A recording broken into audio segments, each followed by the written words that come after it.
నమస్తే, నా పేరు doctor Suchita, chief consultant of Arogyavardhini hospital. ఈరోజు మనం తెలుసుకునే topic heart attack.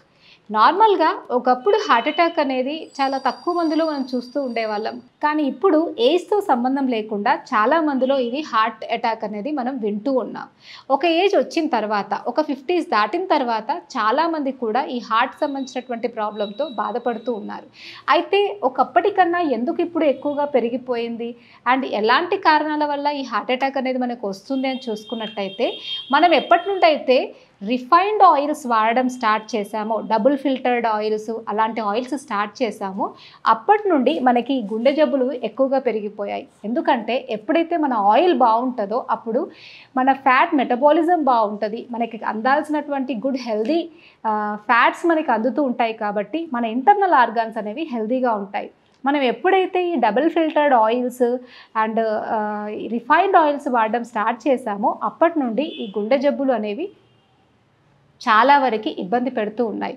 And second main వచ్చేసి, ఎవరికి ఒక 50 దాటిన వాళ్ళకి మనం చూసినా కూడా వెజల్స్లో అథెరోస్క్లెరోటిక్ చేంజెస్ అనేవి ఈ కాలంలో పెరిగిపోయాయి. ఎందుకు అంటే మారినటువంటి ఆహారపు విధానాలు అండ్ లైఫ్ స్టైల్. ఒకప్పుడు సూర్యాస్తమయం దాటిన తర్వాత ఎవరు తినేవాళ్ళు కాదు. ఈవెన్ మేము చిన్నగా ఉన్నప్పుడు కూడా మా అమ్మమ్మ వాళ్ళ ఇంటికి అలా వెళ్ళినప్పుడు ఒక 7 దాటిన తర్వాత తిన్నామనుకోండి, చీకట్లో దయ్యాలు తింటాయి, మనం కాదు, ముందే తినాలి అని చెప్పేవాళ్ళు చిన్నప్పుడు.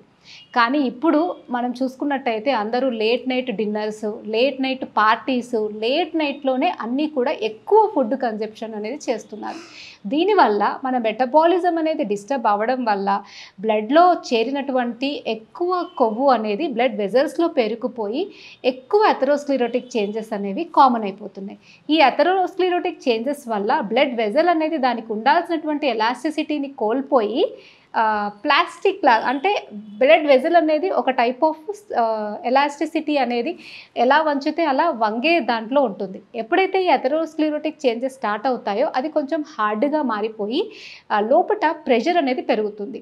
అందుకే ఈ మధ్యకాలంలో అందరికీ ఎక్కువగా బీపీ రావడం, ఆ తర్వాత గుండె జబ్బులు రావడం చాలా కామన్ అయిపోయింది. అండ్ సెకండ్, మనం ఇలా లేటుగా తినడం వల్ల మెటబాలిజం అనేది స్లోగా స్లగ్గిష్గా జరగడం వల్ల షుగర్స్ కూడా రక్తంలో పెరిగిపోతున్నాయి.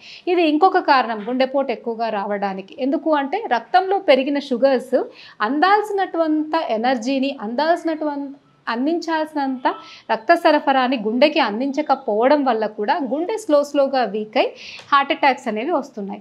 సో ఈ బీపీ, షుగరు, కొలెస్ట్రాల్ ఈ మూడు కూడా మన మారిన ఆహారపు అలవాట్ల వల్ల, మన మారిన జీవన విధానాల వల్ల పెరిగిపోవడం వల్ల మనకి ఈ హార్ట్ అటాక్స్ అనేవి ఎక్కువగా ఈ మధ్యకాలంలో చూస్తున్నాం.